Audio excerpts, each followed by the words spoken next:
கர்த்தருடைய பரிசுத்த நாமத்துக்கு மகிமை உண்டாவதாக.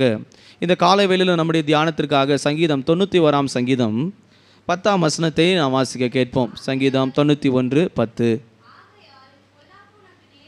ஆகையால் பொல்லாப்பு உனக்கு நேரிடாது, வாதை உன் கூடாரத்தை அணுகாது என்று எழுதப்பட்டிருக்கிறது. கர்த்தருடைய பரிசுத்த நாமத்துக்கு மகிமை உண்டாவதாக. இந்த சங்கீதம் 91 சங்கீதம் 90 சங்கீதம், இந்த 2 சங்கீதங்களை குறித்து நாம் பார்ப்போமானால் இது மோசேவினால் எழுதப்பட்டதாக சொல்லப்பட்டிருக்கிறது. இந்த 91 சங்கீதத்தில் சொல்லப்பட்ட வார்த்தைகள், மோசே ஜனங்களை 40 வருஷம் வனாந்தரத்துக்கு நடத்தின அந்த பாதையில் தேவன் அவருக்கு கொடுத்ததான ஒரு வசனங்கள் தான் இந்த 91 சங்கீதம் என்று சொல்லப்படுகிறது. நல்லா கவனிக்கணும். இஸ்ரவேல் ஜனங்களை கர்த்தர் எகிப்திலிருந்து வெளியே கொண்டு வந்தபோது வனாந்தரத்திலே அவர்களை 40 வருஷம் நடத்தி கொண்டு வந்தார். அந்த 40 வருஷத்தினுடைய துவக்கத்தில் அந்த ஜனங்களுக்கு எத்தனையோ சந்தேகங்கள், அவிசுவாசங்கள், பலவீனங்கள், போராட்டங்கள் வந்த பாதையில் அவர்களுக்கு வசனத்தை தந்து, வார்த்தையை தந்து, தேற்றி, பலப்படுத்தி அவர்களை நடத்தும்படிக்கு கொடுக்கப்பட்ட சங்கீதம் தான் இந்த 91 சங்கீதம். பிரியமானவர்களே, இந்த 6ஆம் மாதத்தில் நாமும் கூட இந்த வனாந்தரமான இந்த பூமியில் அலைந்து திரிகிறவர்களாக பல காரியங்கள் மத்தியிலே நாம் வாழ்ந்து கொண்டிருக்கிறோம். நாமும் கூட கானான் தேசத்துக்கு பயணப்பட்டு ஒவ்வொரு நாளும் பல சந்தர்ப்பங்களை கடந்து ஜெயித்து கொண்டு போய் கொண்டிருக்கிறோம்.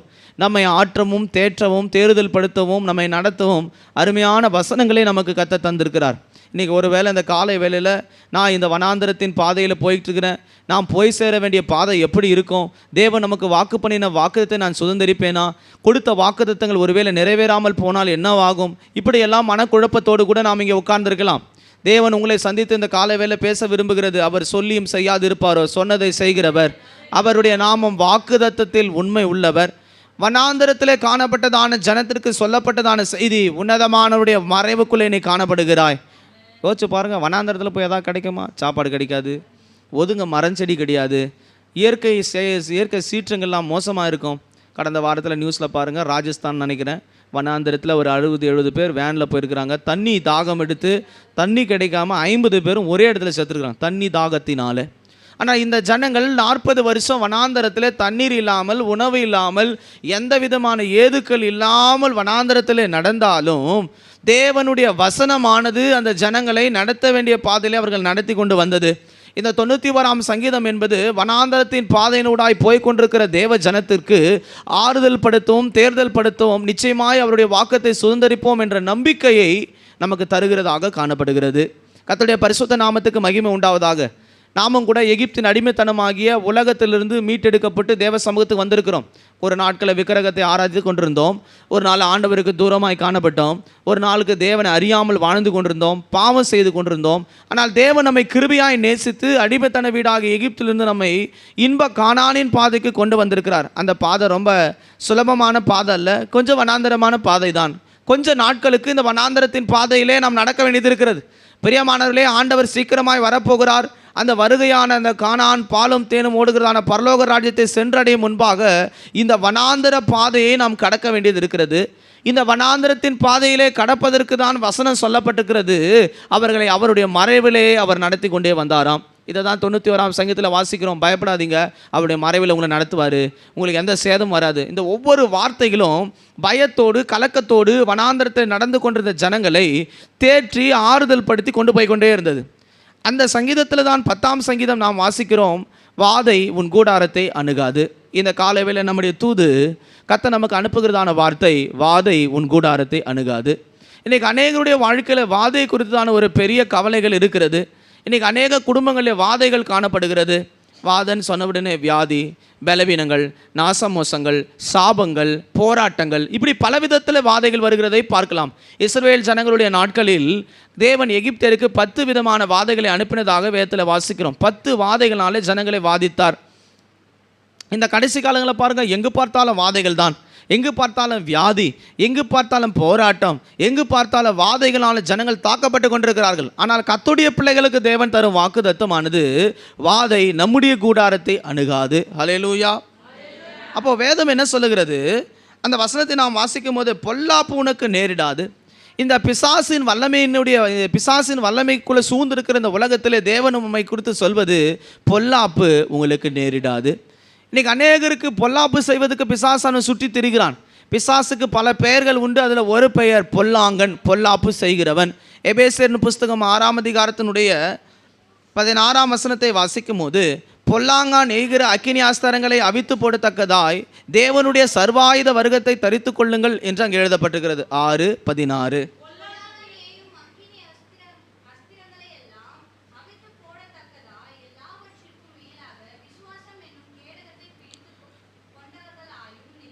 விசுவாசம் என்னும் கேடகத்தை பிடித்து கொண்டவர்களாய் நெருங்குங்கள். இன்னைக்கு எங்கு பார்த்தாலும் பொல்லாங்கு, தமிழில் பொல்லாங்கு என்று எழுதப்பட்டிருக்கிறது, ஆங்கிலத்தில் ஈவில்னா தீமை. இன்றைக்கி எத்தனையோ தீமை நம்மை சூழ்ந்திருக்கிறது. பாருங்கள், நான் நன்மை தான் செய்தேன், எனக்கு எத்தனையோ தீமை வருது. என் வாழ்க்கையில் எல்லாமே தீமைக்காக நடக்கிறது. நல்லா கவனிக்கும், கர்த்தர் நமக்கு தீமையை அணுகுவதில்லை. வசனம் சொல்லப்பட்ட பொல்லாப்பு உனக்கு நேரிடாது. தீமை நமக்கு நேரிட கர்த்தர் அனுமதிக்கிறது இல்லை. பிசாசுடைய பெயர் பொல்லாங்கான். இன்றைக்கி அநேகர பிசாசானவன் தீமையான காரியங்களை செய்கிறான். பல குடும்பங்களிலே தீமையான சம்பவங்கள் நடக்கிறது. ஆபத்துகள், விபத்துகள், சேதங்கள், வியாதிகள், போராட்டங்கள். பொல்லாங்கானுடைய வேலை அழிப்பதாக காணப்படுகிறது. யோவான் 10:10 அவனை குறித்து சொல்லப்படுகிற, திருடன் திருடவும் கொல்லவும் அழிக்குமே அன்றி அவன் வேறொன்றத்துக்கும் வரான் என்று அவனை குறித்து சொல்லப்பட்டுகிறது. ஒருவேளை அந்த காலை வேளை பல பொல்லாங்கு உங்களுடைய வாழ்க்கையில சூழ்ந்து கொண்டிருக்கலாம். ஆனால் கர்த்தர் திட்டமாய் ஒரு காரியத்தை சொல்லுகிறார், பொல்லாப்பு உனக்கு நேரிடாது. எத்தனை பேருடைய வாழ்க்கையில் பொல்லாப்பு சத்துரு கொண்டு வரான்? ஆரம்பம் நல்லா இருந்துச்சு, இப்போ பாருங்கள் எத்தனையோ தீமையை நாம் சகிக்க வேண்டியதாக இருக்கிறது. பொல்லாப்புகள் இந்த முழு உலகத்தையும் பொல்லாப்பு சூழ்ந்திருக்கிறது. 1 பேதுருவிலே வாசிக்கும் போது, 1 யோவானிலே வாசிக்கும் போது 2ஆம் அதிகாரத்தினுடைய 13-14 வசனங்களிலே, வாலிபரே பொல்லாங்கானை நீங்கள் ஜெயித்ததினால் என்று எழுதப்பட்டுகிறது. 1 யோவான் 2:13-14.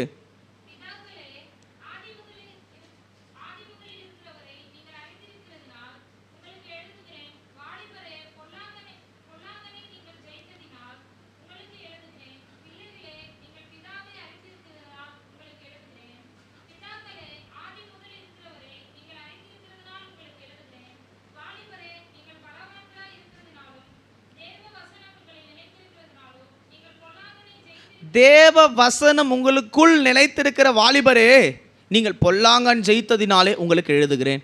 இங்கே இருக்கிற ஒவ்வொருவருக்குள்ளும் கர்த்தருடைய வசனம் இன்னைக்கு அனுப்பப்படுகிறது. நோக்கம், பொல்லாங்கானை நீங்கள் ஜெயிக்க வேணும். பொல்லாப்பு உங்களுடைய வாழ்க்கையில் நேரிடக்கூடாது.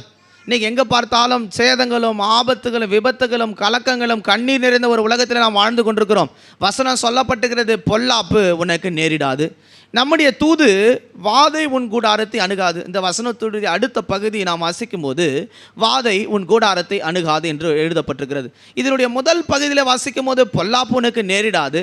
பிசாசு தீமையினாலே அநேகருடைய வாழ்க்கையில் வாதைகளை கொண்டு வருகிறான். தீமை இன்னைக்கு எங்கு பார்த்தாலும் தீங்கு நடக்கிறது. வசனம் சொல்லப்பட்டுகிறது, 4 முனையில் இருந்து தீங்கு வருகிறதாக வாசிக்கிறோம். இன்றைக்கி ஜனங்களை அழிப்பதற்கு எல்லா திசைகளிலும் தீங்கு பிசாசு கொண்டு வருகிறான். எல்லா தேசங்களின் மேலும் எல்லா பட்டணங்களின் மேலும் பொல்லாப்பு தீமை நேரிட்டு கொண்டிருக்கிறது. நிலநடுக்கங்கள், பூமி அதிர்ச்சிகள், சேதங்கள், கொள்ளை நோய்கள், இன்றைக்கி எத்தனையோ காரியங்கள் தீமையை நம் தேசத்தில் பார்க்கிறோம். ஆனால் வசனம் சொல்லப்பட்ட கர்த்தருடைய பிள்ளைகளுக்கு ஒரு பொல்லாப்பும் நேரிடாது. அவர்களுடைய தேவன் எப்படிப்பட்டவர்? அவருடைய கூடாரத்தை அணுகாதபடி அவர்களை வேலி அடித்து மறைவுக்குள்ளே வைத்திருக்கிறவர். அந்த 2ஆம் பகுதி நாம் வாசிக்கும் போது, வாதை உன் கூடாரத்தை அணுகாது என்று எழுதப்பட்டிருக்கிறது. இந்த கூடாரம் என்பது என்ன? இது 2 விதமான கூடாரத்தை குறித்து நாம் வேதத்தில் வாசிக்க முடியும். இந்த காலவேளையில் நமக்கு அனுப்பப்படும் தூது, வாதை உன் கூடாரத்தை அணுகாது. இந்த கூடாரம் என்பது எதை காண்பிக்கிறது? முதலாவது, கூடாரம் என்பது நாம் வசிக்கிறதான வீடு, நம்முடைய சபை, நாம் வசிக்கிறதான இருப்பிடங்களை காண்பிக்கிறது. எபிரேயர் புஸ்தகம் 11ஆம் அதிகாரத்தை பார்க்கும்போது, எபிரேயர் புஸ்தகம் 11ஆம் அதிகாரம் 9ஆம் வசனத்தில் வாசித்தால்,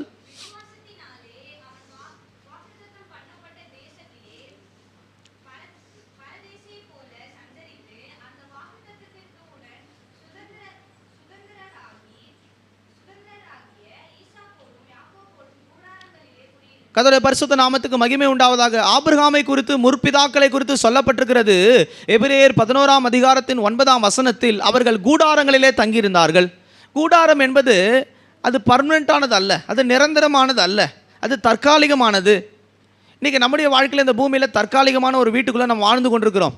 இன்றைக்கி அநேகருடைய வீடுகளுக்குள்ளே பிசாசு புகுந்து போராடுகிறதை பார்க்கிறோம். அநேக வீடுகளுக்குள்ளே வியாதி, பலவீனங்கள், சாபங்கள் இருக்கிறதாய் பார்க்கிறோம். சில சொல்கிறாங்க, அந்த வீட்டுக்கு போய் தான் வியாதி வந்துச்சு, அந்த வீட்டுக்கு போய் தான் ஆபத்து வந்துச்சு, அந்த வீடு சரியில்லை, அது கட்டினது சரியில்லை, அது வாஸ்து பார்க்காம கட்டிட்டாங்க. இப்படியெல்லாம் வீட்டை குறித்து ஜனங்கள் சொல்வதை நாம் கேள்விப்படுகிறோம். வசனம் சொல்லப்பட்டிருக்கிறது, வாதை நம்முடைய கூடாரத்தை அணுகாது. அது எந்த கூடாரமாக இருக்கட்டும், அது சின்ன வீடாக இருக்கலாம், பெரிய வீடாக இருக்கலாம், எப்பேற்பட்ட கூடாரமாக இருந்தாலும் தேவன் அதற்குள்ளே வாதை அனுப்பாமல் இருக்க வல்லவராக இருக்கிறார். யோசித்து பாருங்கள், எத்தனையோ வீடுகளில் நாம் சொல்கிறோம். ஒருவேளை நீங்கள் சொல்லியிருக்கலாம், இந்த வீட்டுக்குள்ளே வந்துட்டு ஒரே சாபமாக இருக்குது, இந்த வீட்டுக்குள்ளே புகுந்த நேரம் என்னன்னு தெரியல, இப்படி போராட்டங்களும் வாதைகளும் வியாதிகளும் சாபங்கள் என்னை தொடர்கிறது.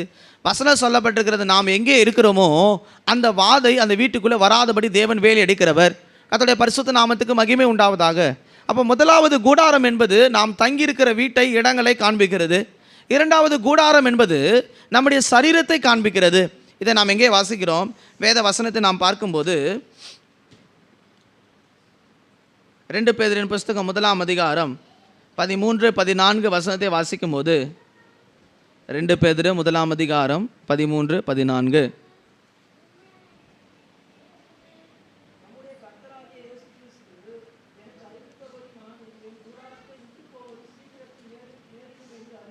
என் கூடாரத்தை விட்டு சீக்கிரத்தில் நேரிடம் என்று அறிந்து இந்த கூடாரத்தில் நான் இருக்கும் அளவும் உங்களுக்கு நினைப்பூட்டி. இப்போ சொல்லுகிறார், இங்கே பேதுரு சொல்லும்போது கூடாரம் என்று சொல்வது தன்னுடைய சரீரத்தை சொல்லுகிறார். 2 விதமான கூடாரங்களை இந்த காலைவேளை நாம் சிந்திக்கிறோம். ஒன்று, நாம் தங்கி இருக்கிறதான வீடு, கட்டடங்கள் இருக்கிறதான வீடுகளை கூடாரம் என்று வேதம் சொல்லுகிறது. இரண்டாவது கூடாரம் என்பது இந்த சரீரமாகிய கூடாரம். இதுக்குள்ளே ஆத்துமாவு இருக்கிறது, இதுக்குள்ளே ஆவி இருக்கிறது.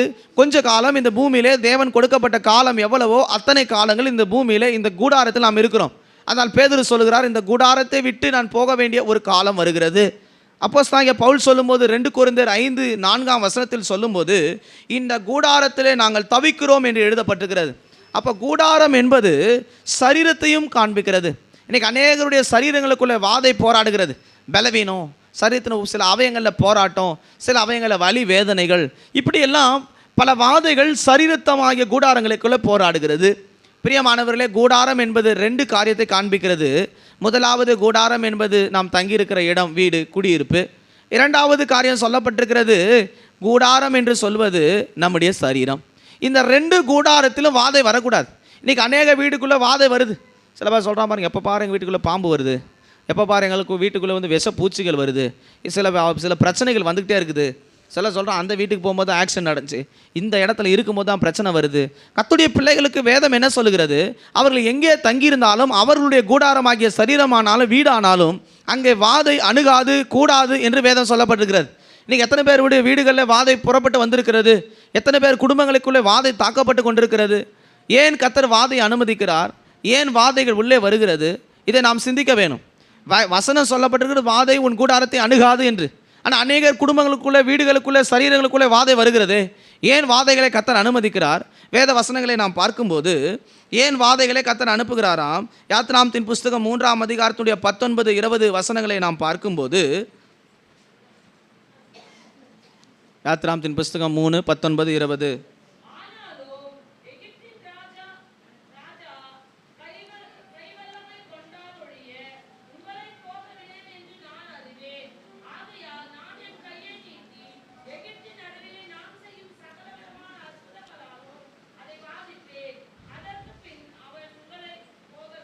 ஏன் வாதையை கர்த்தர் அனுப்புகிறார்? வசனம் சொல்லப்பட்டிருக்கிறது, வாதை என் கூடாரமாகிய சரீரத்தையோ குடியிருப்பையோ அணுகாது என்று சொல்லப்பட்டிருக்கிறது. ஆனால் என் வீட்டுக்குள்ளே, என் சரீரங்களுக்குள்ளே அநேக வாதைகள் போராடுகிறது ஏன் என்ற ஒரு கேள்வி உங்களுக்குள்ளே வந்திருக்கலாம். யாத்ராமத்தின் புஸ்தகம் 3ஆம் அதிகாரம் 19-20 வசனங்களில் சொல்லப்பட்டிருக்கிறது, எகிப்தின் ராஜாவாகிய பார்வோன் கர்த்தருடைய வல்லமையினுடைய கரத்தினுடைய வல்லமை கண்டால் ஒழிய உங்களை அனுப்ப மாட்டான் என்று சொல்லி நான் அந்த ஜனங்களை வாதிப்பேன் என்று எழுதப்பட்டிருக்கிறது. நல்லா கவனிக்கணும். ஒரு பக்கம் எகிப்து ஜனங்கள், ஒரு பக்கம் இஸ்ரவேல் ஜனங்கள், இருவரும் ஒரே இடங்களில் காணப்படுறாங்க. ஆனால் இஸ்ரவேல் ஜனங்களுக்கு கர்த்தர் வாதையை அனுப்பலை, எகிப்தியருக்கு கர்த்தர் வாதைகளை அனுப்பினார். இந்த பக்கம் எகிப்தியனுடைய குடியிருப்பு, இந்த பக்கம் இஸ்ரவேலுடைய குடியிருப்பு. இவங்க கூடாரத்துக்குள்ளே வாதைகளோ வியாதியோ வரலை. ஆனால் எகிப்தியனுடைய கூடாரங்களில் 10 வாதை வியாதி உள்ளே புகுந்தது. பிரியமானவர்களே, முதலாவது வாதை வருவதற்கான காரணம் என்ன? கர்த்தருடைய வல்லமையை விளங்க பண்ணும்படியாக. இன்றைக்கி அநேகருடைய வாழ்க்கையில் கர்த்தருடைய வல்லமை என்ன, மனுஷிக வல்லமை என்ன, பிசாசின் வல்லமைகள் என்ன, இதை புரியாமலே நாம் வாழ்ந்து கொண்டிருக்கிறோம். தேவன் சில வாதைகளை உன்னை அனுப்புவதற்கு காரணம் தேவனுடைய வல்லமை என்னவென்பதை அறியும்படிக்கு, நாம் இன்னும் விசுவாசத்திலே வளரும்படிக்கு கர்த்தர் அனுப்புகிறார். எகிப்தில் போய் ராஜா கிட்ட பேசினா, பார்வோன் கிட்ட, பாரு இப்போ நான் தண்ணியை ரத்தமாக மாற்றுறேன், ஆண்டவர் சொல்கிறேன் இந்த ஜனங்களை அனுப்பிவிடு. அவன் பார்ப்பான், உடனே இருதயத்தின் கடிதத்தில் சொல்கிறான், இல்லை வரமாட்டேன். இன்றைக்கி நாமும் கூட அநேகர் அவிசுவாசமாக தேவன் மேல் நம்பிக்கையற்றவர்களாக அநேக நேரத்தில் நாம் சோர்ந்து போகிறதுனால சில வாதைகளை கர்த்தரே உள்ளே அனுப்புகிறார். எதற்காக அனுப்புகிறார்? இவர்களுடைய வாழ்க்கையில் இந்த வாதையை குணமாக்குவதற்கும் விடுவிப்பதற்கும் என்னை அல்லாமல் வேறு ஒரு தேவன் இல்லவென்பதை அறிந்து கொள்ளும்படிக்கு தேவன் வாதைகளை உள்ளே அனுப்புகிறார். அதெல்லாம் சொல்லப்பட்டுகிறது. எகிப்தின் ராஜாவாகிய பார்வோன் கர்த்தருடைய வல்லமை கண்டால் ஒழி உங்களை அனுப்ப மாட்டான். இன்றைக்கி எத்தனையோ பேர் ரட்சிக்கப்பட முடியலை பாருங்கள். சில சாட்சி சொல்கிறாங்க, நான் பல வியாதிகள் இருந்தேன், ஏசாமி கிட்ட வந்தேன், ஜோம் பண்ணேன், அவர் என்னை சுகமாக்கினார், இந்த வாதையை நீக்கினார், அதெல்லாம் ரட்சிக்கப்பட்டேன். அப்போது வாதை வருவதற்கான காரணம் வேதம் சொல்லப்பட்டுகிறது, கர்த்தருடைய வல்லமையை அறிந்து கொள்ளும்படிக்கு தேவன் வாதைகளே உள்ளே அனுப்புகிறார். இன்றைக்கி உங்கள் வாழ்க்கையில் ஏதாவது வாதம் வந்திருக்கும்னா ஒரு காரணம், தேவனுடைய வல்லமையை உங்கள் விசுவாசத்தை இன்னும் புதுப்பிக்கும்படியாக தேவன் சில வாதைகளை உள்ளே அனுப்பியிருக்கிறார். இரண்டாவது, அதே வசனத்தில் வாசிக்கும் போது சொல்லப்பட்டிருக்கிறது, எகிப்தின் ராஜாவுடைய வாழ்க்கையில் அவன் தேவனுக்கு விரோதமாக எழும்புகிறதுனால தேவன் அவனுடைய வாழ்க்கையில் வாதைகளை அனுப்பினார். இந்த எகிப்து ராஜா நினச்சா, நான் தான் பெரிய ஆள், என்ன இல்லாமல் வேறு தேவன் இல்லை. தேவன் எப்படிப்பட்டவர் என்பதை காண்பிக்கும் பொருளாக அவனை தண்டிப்பதற்காக வாதைகளை அனுப்பினார். இன்றைக்கி எத்தனையோ பிள்ளைகளை வாதை தண்டிக்குது. தண்டனை நிமித்தம், நியாய தீர்ப்பு நிமித்தம் வருகிற வாதை இருக்கிறது. சில பாருங்கள், நல்லா கவனிக்கணும். ஒரு ஆவிக்குரிய பிள்ளைங்க நல்லா இருப்பாங்க, ஜெபிப்பாங்க, சில பாவத்தில் விழுந்து போவாங்க. திடீர்னு ஒரு வியாதி பலவீனம் வரும், திடீர்னு ஒரு பிரச்சனை உள்ளே வரும். நீங்கள் ஈஸியாக கண்டுபிடிச்சிடலாம், இவங்க ஏதோ ஒரு பாவத்தை செஞ்சுருக்கிறாங்க. நல்லா இருந்த பலர், அபிஷேகத்தில் இருந்த பலர் ஒரு நாட்களில் எத்தனையோ வாதைகளில் ஜெபிச்சு ஜெயம் பெற்றவங்க இருக்கிறாங்க. ஆனால் பாவம் செய்யும்போது, கர்த்தருக்கு விரோதமான காரியம் செய்யும்போது வீடுகளுக்குள்ளே வாதை உள்ளே வருகிறதை வயத்தில் வாசிக்கிறோம். அப்போ முதலாவது வாதை உள்ளே வருவதற்கான காரணம் தேவனுடைய வல்லமை என்னவென்பதை அறிந்து கொள்ளும்படிக்கு. இரண்டாவது வாதைக்கான காரணம் என்ன சொல்லப்பட்டிருக்கிறது? நீங்கள் வேத வசனத்தை வாசிக்கும்போது ஆதியாகமத்தின் புஸ்தகம் 12ஆம் அதிகாரம் 17ஆம் வசனத்தை வாசிக்கும்போது, எகிப்தின் ராஜாவாகிய பார்வோன் ஆபிரகாமினுடைய மனைவி எடுத்துக்கொண்டதை நிமித்தம் கர்த்தர் பார்வோனையும் அவன் தேசத்தில் இருக்கிற ஜனங்களையும் வாதித்தார் என்று எழுதப்பட்டிருக்கிறது. அப்போது வாசிங்க.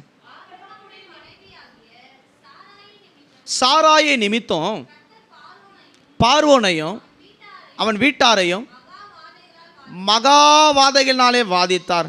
எதனாலே கர்த்தர் வாதித்தார்? பாவத்தை நிமித்தம், பிறனுடைய மனைவியை எடுத்துக்கொண்டது நிமித்தம். இன்றைக்கி எத்தனையோ கர்த்தருடைய பிள்ளைகளை, நான் அதுக்கு தான் சொல்கிறேன், தண்டனையான வாதையை நாம் பெற்றுவிடக்கூடாது. பைபிளில் பாருங்கள், பிறனுடைய மனைவி எடுத்தவனை கர்த்தர் புழு புழுத்து சாக வச்சார், அடித்தார், என்னென்னவோ இருக்குது. இன்றைக்கி நம்முடைய வாழ்க்கையில் எத்தனையோ ஜனங்களுடைய வாழ்க்கையில் வியாதி பலவீனங்கள் போராட்டங்கள் இருக்கிறது. இன்றைக்கி நம்முடைய வாழ்க்கையில் நியாயம் திருப்பம் வந்துடக்கூடாது. வியாதி பலவீனங்களுக்கு வாதை காரணமாக இருக்கிறது என்ன? பாவங்கள். இன்றைக்கி எத்தனை பேர் பாவம் செய்கிறோம்? கணவனுக்கு தெரியாமல் மனைவி, மனைவிக்கு தெரியாமல் கணவன், இப்படியெல்லாம் பாவம் செய்யும்போது உள்ளே என்ன வருகிறது? வாதை உள்ளே வருகிறது. பார்வோன் ராஜாவுக்கு புரிஞ்சிச்சு, நாம் எந்த தப்பும் செய்யலை, ஏதோ ஒரு வாதை உள்ளே நம்ம தேசத்தை தாக்குது, நம்மை தாக்குறது. காரணம் என்ன? இந்த புதிய பெண்ணாகிய சாராளை நம்மோடு கூட இணைத்து கொண்டது. இன்றைக்கி நம்முடைய வாழ்க்கையில் வியாதி, வாதை, போராட்டம் வருதுன்னு பார்த்தா அதுக்கு ஒரு காரணம் பாவங்கள். பைபிளில் சொல்லப்பட்டது, பிறனுடைய மனைவியை இச்சியாதிருப்பாயாக. யாத்ராமத்தின் புஸ்தகம் 20ஆம் அதிகாரத்தில் நாம் வாசிக்கிறோம், பிறனுடைய கணவனானாலும் பிறனுடைய மனைவி ஆனாலும் பொருட்களானாலும் மற்ற காரியங்கள் மேல் நாம் இச்சித்து பாவம் செய்யும்போது அங்கே வாதை வருகிறதாக வேதத்தில் வாசிக்கிறோம். இந்த கடைசி நாட்களில் பைபிள் எடுத்துக்கொண்டிருக்கிற ரட்சிக்கப்பட்ட எத்தனையோ கர்த்தருடைய பிள்ளைகளுடைய வாழ்க்கையில் சாட்சியின் ஜீவியம் இல்லை. எத்தனை குடும்பங்களை சரியாக நடத்துகிறோம்? நல்லா ஒரு காரியம் தெரிந்து கொள்ளுங்கள். ஒரு ஊழியக்காரர் சொன்னார், 4 காரியத்தை நம்ம சரியாக நடத்தணும். நல்லா கவனிங்க, 4 காரியத்தை நீங்கள் சரியாக நடத்தணும். முதல்ல உங்கள் சொந்த குடும்பத்தை சரியாக நடத்தணும். அதுக்கு பிற்பாடு உங்கள் கணவரை இல்லை மனைவியை நீங்கள் சரியாக நடத்தணும். குடும்பத்தை நடத்தணும், பிள்ளைகளை நடத்தணும், சபையை நடத்தணும், உங்களோடு இருக்கிற மற்ற ஜனங்களை நடத்தணும். இவங்களெல்லாம் நடத்திட்டு தான் பொது ஜனத்துக்கிட்ட போகணும். இன்றைக்கி நாம் என்ன நடக்கிறோம்? தைரியமாக சுவிசேஷம் சொல்ல போகிறோம், ஆண்டரை பற்றி சொல்கிறோம், இப்படின்னு சொல்கிறோம், அப்படி சொல்கிறோம், சாட்சியை சொல்கிறோம். ஆனால் குடும்பம், நம்ம சுற்றி இருக்கிறவங்க, நம்முடைய பிள்ளைகள், நம்ம ஜென்ரேஷன், அவங்கள கோட்டை விட்டுட்டோம். அவங்க பாவம் செய்கிற போது தேவன் உள்ளே வாதைகளை அனுப்புகிறார். ஏன் யோபினுடைய குடும்பம் அழிக்கப்பட்டது? ஏன் கர்த்தர் வாதை அனுப்பினார்? யோபை குறித்து சொல்லப்பட்ட கர்த்தர் அவன் வீட்டை வேலி அடைக்கவில்லையோ? கர்த்தர் வேலி அடித்து வாதம் வராதபடி பாதுகாத்தார். ஆனால் அந்த பாதுகாப்பு வலையை எப்போ உடஞ்சதுன்னு கேட்டால், யோபின் பிள்ளைகள் புசித்து குடித்து தேவனுக்கு விரோதமாக பாவம் செய்த போது அவர்கள் குடித்து புசித்த அதே இடத்துல தேவன் சுவர்கள் எல்லாம் அவர்கள் மேல் விழுந்து அவர்கள் மரித்து போனார்கள். வாதை உள்ளே வந்தது. பிரியமானவர்களே, நமக்கு தேவன் ஒரு பெரிய வேலையை வச்சிருக்கிறார், ஒரு பெரிய பாதுகாப்பான அரணை வச்சிருக்கிறார். எந்த வல்லமை தொடாதபடி தேவன் நம்மை பாதுகாத்திருக்கிறார். இந்த பாதுகாப்பு எப்போது உடையுன்னு கேட்டால், பிசாசாகிய பாவத்துக்கு இடம் கொடுக்கும் போது இந்த காவல் நம்மை விட்டு நீங்குகிறது, பாதுகாப்பு நம்மை விட்டு நீங்குகிறது. அதனால தான் பல வாதைகளில் ஜனங்க தாக்கப்படுறாங்க. அப்போ இரண்டாவது, ஒரு கர்த்தருடைய பிள்ளைகளுடைய வாழ்க்கையில் வாதை அனுப்பப்படுகிறதின் நோக்கம் அது பாவத்தின் நிமித்தம் வருகிற நியாய தீர்ப்பின் தண்டனை. மூன்றாவது வேதத்தில் வாசிக்கும்போது என்னாகமத்தின் புஸ்தகத்தினுடைய 11ஆம் அதிகாரம் 33, 34 வசனங்களை வாசிக்கும்போது,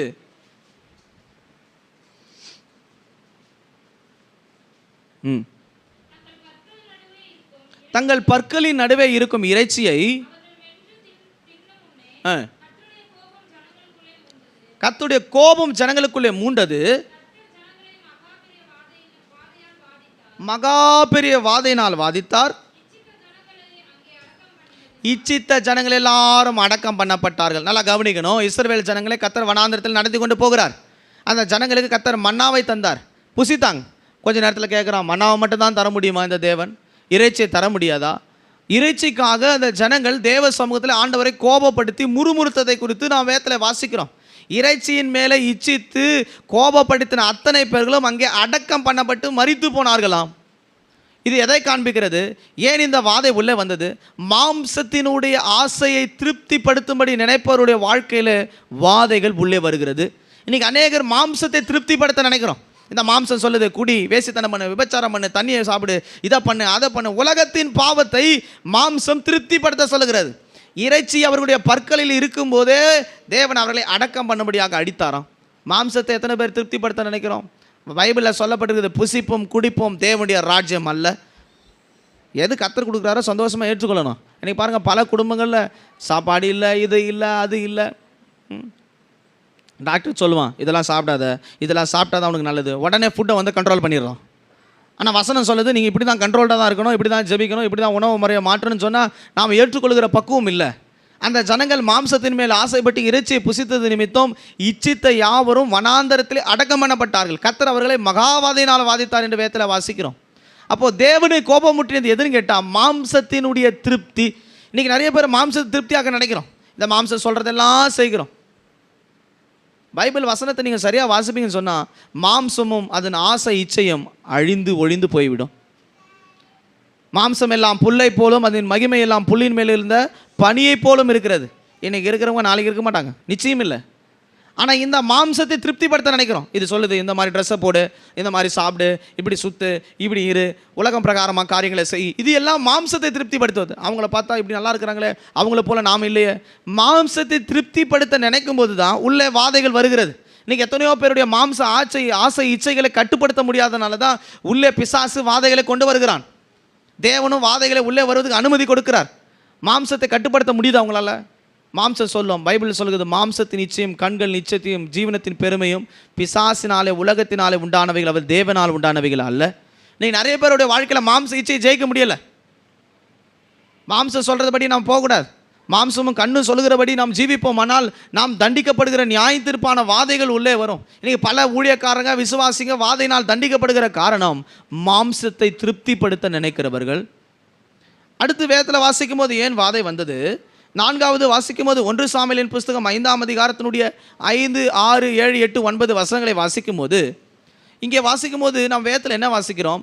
தாக்கோன் என்றதான ஒரு விக்கிரகத்தை குறித்து நாம் அங்கே வாசிக்கிறோம். வாசிங்க. அஸ்தரோத்தினுடைய விக்கிரகத்தை குறித்து வாசிக்கும் போது, அஸ்தரோத் என்னும் விக்கிரகத்தின் பாரமாக இருந்தது.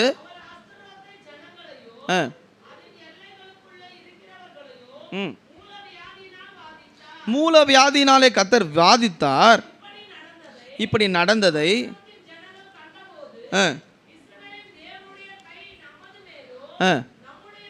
5ஆம் வசனத்தில் சொல்லப்பட்டுகிறது. அவர்கள் தாக்கோனை எடுத்து அதை அதன் ஸ்தானத்தில் திரும்பவும் நிறுத்தினார்கள். அஸ்தரோத்து ஊரில் இருக்கிறதான தாக்கோன் என்றதான விக்கிரகத்துக்கு முன்பாக உடன்படிக்கை பெட்டியை கொண்டு போனார்கள். அது நிமித்தம் கர்த்தர் என்ன செய்தான்னு சொன்னால், அந்த பெலிஸ்தர் முழுவதையும் மூலவாதினாலே வாதித்தார் என்று வேதத்தில் வாசிக்கிறோம். இந்த வாதம் எதனாலே வந்தது? கர்த்தருடைய உடன்படிக்கை பெட்டி அந்நிய ஜனத்தோடு கூட சேர்வது. இன்றைக்கி பாருங்கள், கர்த்தருடைய ஜனங்கள் எத்தனையோ பேர் ரட்சிக்கப்பட்டவங்க அந்நியரோடு கூட ஐக்கியம் வச்சுக்கிறாங்க, உலகத்தோடு ஐக்கியம் வச்சுக்கிறாங்க, மாம்சத்தோடு ஐக்கியம் வச்சுக்கிறாங்க.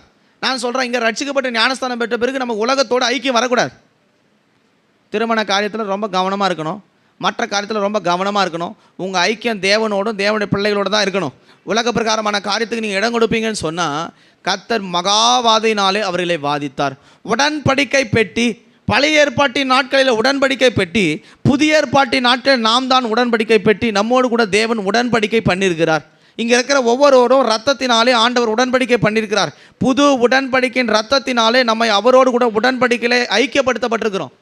இந்த ஐக்கியத்தை முறியடிப்பதற்கு பிசாசு சில சந்தர்ப்பங்களில் உலக ஐக்கியத்தை கொண்டு வருகிறான். பெலிஸ்தர் அந்நிய ஜனங்கள், அந்நிய ஜனமாகிய தாக்கோனுடைய விக்கிரகத்துக்கு முன்பாக உடன்படிக்கை பெட்டி போனபோது அந்த தேசம் முழுவதும் கர்த்தர் வாதித்தார்.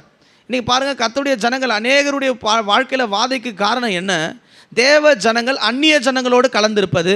நீங்கள் பைபிளில் பாருங்கள், அநேக இடங்களில் இஸ்ரவேல் ஜனங்கள் வரும்போது தேவனுடைய ஜனங்கள் அந்நிய ஜனங்களோடு கலந்தபோது கர்த்தர் வாதித்ததாக வேதத்தில் வாசிக்கிறோம். நீங்கள் பழைய ஏற்பாட்டில் வாசித்தா தெரியும், அந்நிய ஜனத்தோடு கலந்த தேவ ஜனங்களே கர்த்தர் நிர்மலமாக்கினார், கொலை செய்தார், அடித்தார், இப்படியெல்லாம் வாசிக்கிறோம். அப்போது அந்நிய தேசத்துக்கு நமக்கு சம்மந்தம் இல்லை. நாம் வாசித்த போல் இந்த பூமி ஆகி இந்த உலகத்தில் நாம் வாழ்ந்தாலும் இது ஒரு கூடாரம்.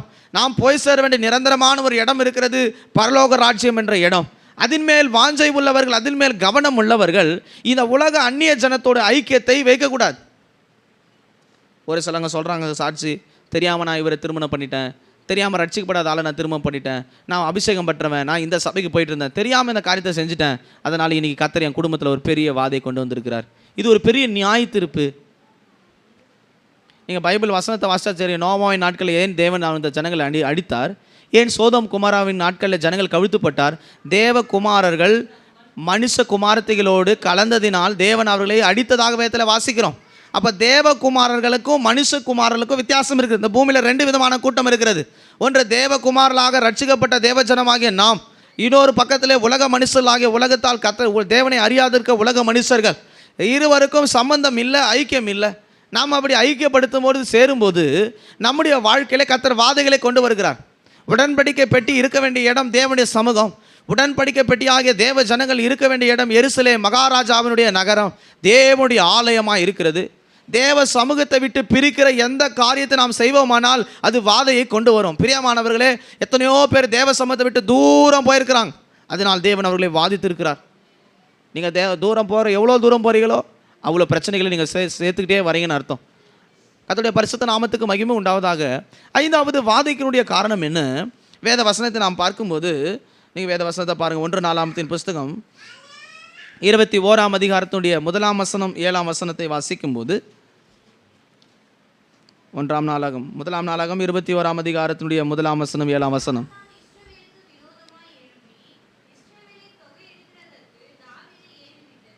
ஏழாம் வசனம் வாசிங்க.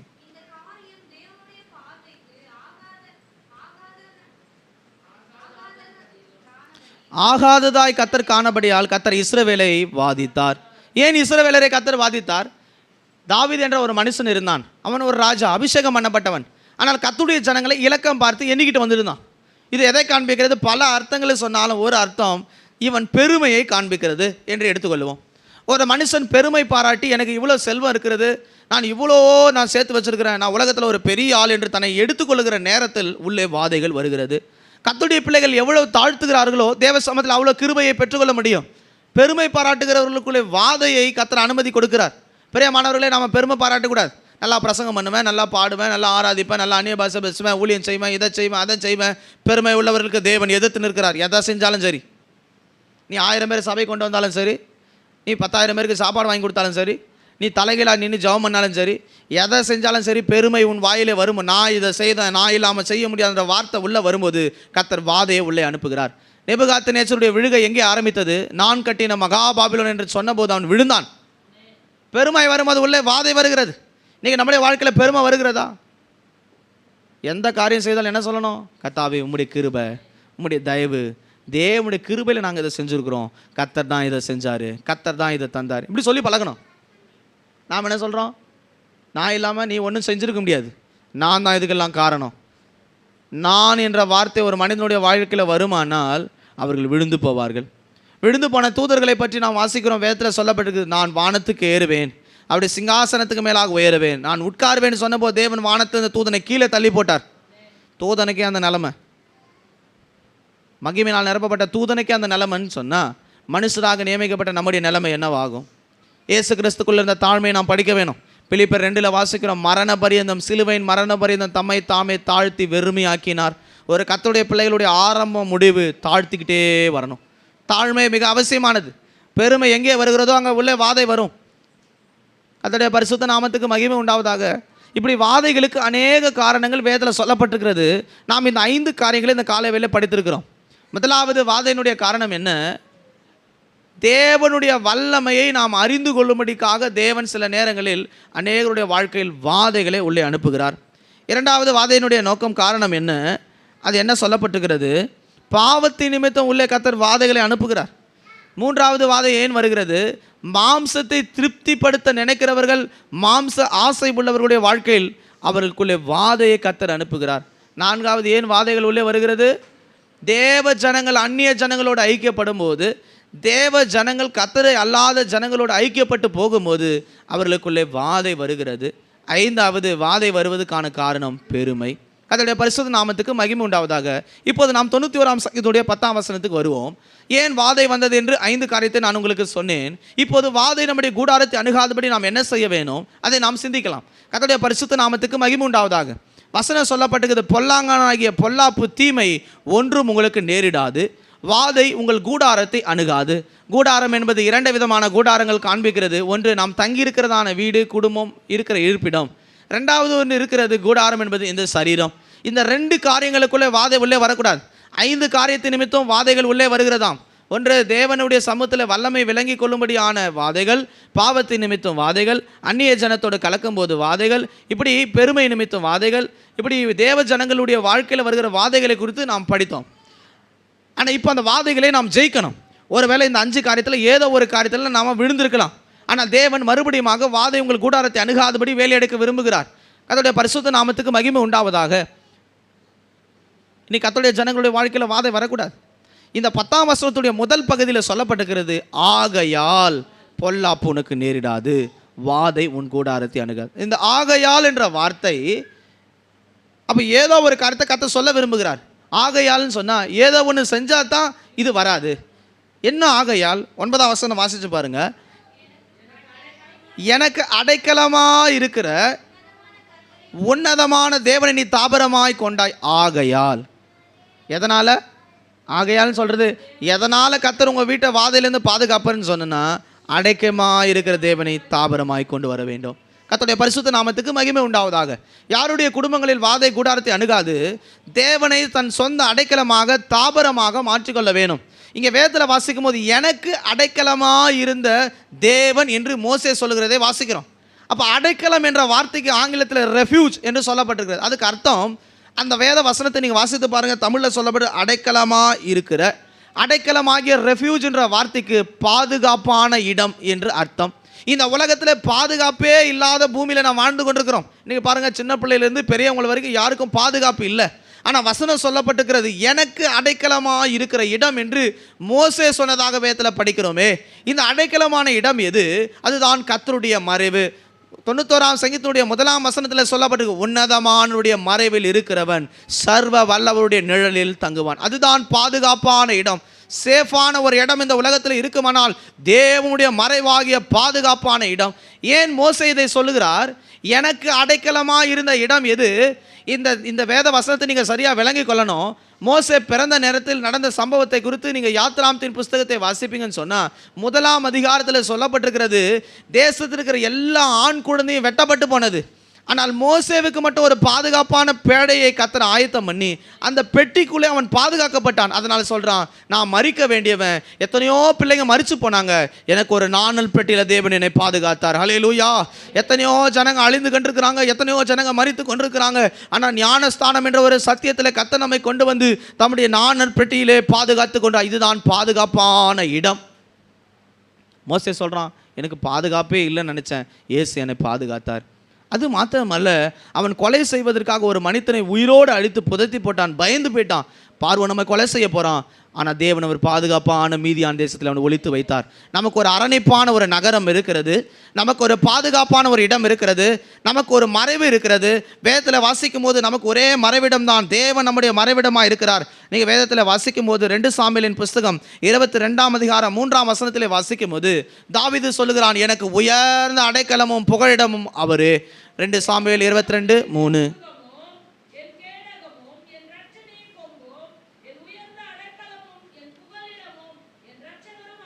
கர்த்தருடைய பரிசுத்த நாமத்துக்கு மகிமை உண்டாவதாக. தாவீது தன் வாழ்க்கையின் கடைசி நேரத்தில், முடிவடையும் நேரத்தில் சொல்கிறான், இத்தனை போராட்டங்கள்லாம் சகித்து வந்தேன், இத்தனை யுத்தங்களை நான் மேற்கொண்டு வந்தேன், இதுக்கு எல்லாவற்றுக்கு காரணம் நான் அல்ல, எனக்கு பாதுகாப்பான உயர்ந்த ஒரு அடைக்கலம் இருந்தது, எனக்கு ஒரு பெரிய புகழிடம் தஞ்சம் இருந்தது, அது என்னை மறைத்து கொண்டது என்று தாவீது சொல்கிறான். பிரியமானவர்களே, அபிஷேகம் பண்ணப்பட்ட தேவ ஜனங்களுடைய பாதுகாப்பு என்பது அவருடைய கரங்களில் அல்ல, அது தேவனுடைய மறைவிலே காணப்படுகிறது. கர்த்தருடைய பரிசுத்த நாமத்துக்கு மகிமை உண்டாவதாக. இன்றைக்கி எத்தனையோ பேருக்கு பாதுகாப்பு இல்லை, ஒரு பெரிய பயத்தோடு நீங்கள் வந்திருக்கிறீங்க. ஆண்டவரே, எனக்கு இந்த உலகத்தில் எந்த இடத்துலையும் பாதுகாப்பு இல்லை, நான் ஒரு பெரிய பயத்தோடு முடிய சமூகத்துக்கு வந்திருக்கிறேன் அப்படி நீங்கள் சொல்வீங்கன்னு சொன்னால் அவங்களுக்கு ஒரு பெரிய அடைக்கலம் இருக்குது, அதுதான் தேவனுடைய மறைவு. தேவ சமூகம் உங்களுக்கு ஒரு பெரிய பாதுகாப்பாய் கர்த்தர் வைத்திருக்கிறார். வேத வசனங்களை நான் வாசித்தால் இந்த தாவீதுடைய வாழ்க்கையில் தேவன் ஒரு பெரிய அடைக்கலமாக இருந்தார். சொந்த பிள்ளைகளால் வந்த யுத்தத்திலும், சவுலால் வந்த யுத்தத்திலும், மற்ற ராஜாக்களால் வந்த யுத்தத்திலும் தாவீதை ஒருவன் கூட தொடாதபடிக்கு தேவன் அவருடைய அடைக்கலத்தில் அவன் காணப்பட்டான். யோசிச்சு பாருங்கள், இன்றைக்கி எத்தனை பேர் நம்ம மறைஞ்சு ஓடி ஓடி வாழ்ந்துட்டு இருக்கிறோம், எங்கெங்கேயோ தவிச்சுக்கிட்டு இருக்கிறோம். ஆண்டவரே, என் வாழ்க்கை இப்படியே தவிச்சுக்கிட்டே இருக்குது, நான் என்ன செய்வது? நான் சொல்கிறேன், கர்த்தரை நீங்கள் அடைக்கலமாய் மாற்ற வேண்டும், அப்போது வாதை உங்கள் கூடாரத்தை அணுகாது. இன்றைக்கி நம்முடைய வாழ்க்கையில் கர்த்தரை அடைக்கலமாக மாற்றிருக்கிறோமா? சிந்தித்து பாருங்கள். எத்தனையோ பேர் தேவ சமூகத்தை விட்டுட்டோம், எத்தனையோ பேர் தேவனுடைய பாதுகாவலை இழந்திருக்கிறோம். வேத வசனத்தை நான் வாசிக்கும் போது 1 யோவான் 5ஆம் அதிகாரத்தினுடைய 18-19 வசனங்களை வாசிக்கும் போது 1 யோவான் 5:18-19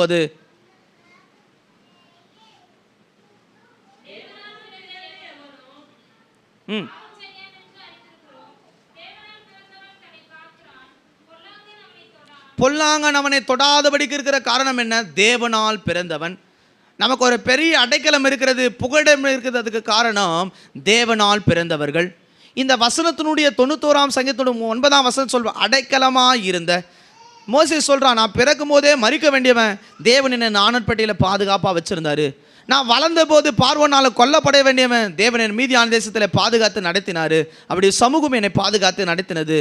எனக்கு பாதுகாப்பு அடைக்கலமாக இருந்த தேவனை நீ தாபரமாய் கொண்டாய், அதனால் உன்னை வாதை கூடாரத்தை அணுகாது. நான் பாதுகாப்பான ஒரு தேவனை வச்சுருந்தேன், அந்த பாதுகாப்பான தேவனை நீ உனக்கு தாபரமாய் மாற்றினாய். தாபரம் என்றால் என்ன? குடியிருப்பு, வாழ்விடம் என்று அர்த்தம். நாம் குடியிருக்கிறது, நாம் வாழ்விடமாக இருப்பது தேவனுடைய அடைக்கலமாகிய பாதுகாப்பான இடத்தில் வந்துவிட வேணும். யாருடைய வீட்டுகளில் வாதை வராதுன்னு கேட்டால், கர்த்தரோடு கூடி ஐக்கியப்பட்டு வாழ்கிறவர்களுடைய குடும்பங்களில் வாதை உள்ளே நுழையாது. கர்த்தருடைய பரிசுத்த நாமத்துக்கு மகிமை உண்டாவதாக. இன்றைக்கி எத்தனை பேர் தேவனோடு கூட நாம் வாழ்கிறோம்? இந்த பூமியில் தேவனோடு கூட வாழ முடியாத பரலோகத்தில் தேவனோடு கூட எப்படி வாழ முடியும்? இன்றைக்கி அநேக குடும்பங்களுக்குள்ளே வாதையும் போடலாங்கன்னு எய்கிற வல்லமைகள் உள்ளே வருவதுக்கு காரணம் என்ன? அவர்கள் தேவனோடு கூட வாழ்வதற்கு பதிலாக உலகத்தோடும் பாவத்தோடும் அக்கிரமங்களோடு வாழ்ந்து கொண்டிருக்கிறார்கள். இந்த பிரியமான தேவஜனமே, இந்த காலவேளை கர்த்தர் சொல்கிறார், நீங்கள் தேவனோடு கூட வாழ வேண்டியவர்கள். அதெல்லாம் சொல்லப்பட்டிருக்கிறது. எனக்கு அடைக்கலமாக இருந்த தேவன், என்னை பாதுகாத்தவர், என்னை கொலையிலிருந்து காப்பாற்றினவர், எனக்கு தண்டனையிலிருந்து காப்பாற்றினவர், என் ஜீவனை மீட்டெடுத்த தேவன் இப்போது உங்களுக்கு தாபரமாய் மாறி இருக்கிறார். நான் என்னை பாதுகாத்தாரு, உங்களுக்கு வாழ்விடமாகவே மாறிவிட்டார் அப்படின்னு அந்த ஜனங்களுக்கு சொல்கிறான். என்னையை காப்பாற்றினாரு, உங்களை காப்பாற்ற மாட்டாரா? அந்த 91ஆம் சங்கீதம் அப்படி தான் சொல்லப்பட்டிருக்கிறது. எனக்கு அடைக்கலமாக இருந்த தேவனை உனக்கு தாபரமாய் கொண்டாய். இஸ்ரவேல் ஜனங்களை பார்த்து சொல்கிறாரு, என் ஜனங்களே, என்னையே உயிரோடு காப்பாற்றினவர் உங்களை காப்பாற்றி அந்த கானானுக்கு கொண்டு போக மாட்டாரா? பிரியமானவரே, இந்த வனாந்தரத்தில் எத்தனையோ சூழ்நிலை நம்மை காப்பாற்றி வந்தவர், இதுவரையில் நம்மை தூக்கி சுமந்தவர் நம்மை கொண்டு போய் சேர்க்க மாட்டாரா? அவர் சேர்க்கிறவர், அவர் நிச்சயமாய் நம்மை நடத்த வல்லமுள்ளவராக இருக்கிறார். வேத வசனத்தில் வாசிக்கும் போது அவரை நீ தாபரமாய் கொண்டாய். யாருடைய வாழ்க்கையில வாதை வராது, தேவனை நாம் தாபரமாய் கொள்ள வேண்டும். தாபரம் என்ற வார்த்தை வாழ்விடம், குடியிருப்பு என்று எழுதப்பட்டிருக்கிறது. நமக்கு ஒரு நல்ல குடியிருப்பு இருக்குமானால் அது தேவனோடு கூட வாழ்வது. அதனால தான் வேதத்தில் வாசிக்கிறோம், நாம் வாசித்தமே பொல்லாப்பு நம்மை தொட வேண்டாம் என்றால் நாம் தேவனால் பிறந்திருக்க வேணும். 1 யோவான் 5:18-19 நாம் வாசித்தோமே, அங்கே என்ன சொல்லப்பட்டிருக்கிறது? தேவனால் ஒரு மனிதன் பிறந்திருப்பாரே, ஆனால் பொல்லாங்கான் அவனை தொடான். நாம் எப்படி பிறக்க வேணும்? நாம் எப்படி தேவனோடு ஐக்கியப்பட வேணும்? பிரியமானவர்களே, இது வரைக்கும் தேவனோடு உங்களுக்கு சரியான ஐக்கியம் இல்லாமல் இருந்திருக்கலாம். தேவனோடு கூட வாழ்க்கையில் உங்கள் ஒத்துமையாக வாழாமல் இருந்திருக்கலாம். ஆனால் இன்றைக்கி நீங்கள் தேவனை தாபரமாய் கொள்ள வேண்டும். தேவனோடு கூட வாழ்கிறவருடைய வாழ்க்கையில் வாதம் இல்லை. இன்றைக்கி தேவனுக்கு நமக்கு ஒரு பெரிய பிரிவினை உண்டாக்குறது எது? பாவமும் தேவனுக்கு விரோதமான காரியங்களும் ஒரு பெரிய பிரிவினை உண்டாக்கி இருக்கிறது. இந்த காலையில் ஆண்டவரே, என் வாழ்க்கை இனி உம்மோடு தான், நான் உம்மோடு இணைந்து தான் வாழ்வேன். நான் அதிகமாக இப்போ நாட்களில் ஜபிக்கிற ஒரு காரியம், ஆண்டவரே இந்த பூமியில் நான் உங்களோடு கூட பரலோக வாழ்க்கையை வாழணும், பரலோகத்தில் நாங்கள் உம்மோடு கூட வாழணும், இந்த பூமியில் உம்முடைய ஐக்கியத்தில் நாங்கள் இருக்கணும், பரலோகத்தில் உம்முடைய ஐக்கியத்தை நாங்கள் காணப்படணும். அல்லேலூயா.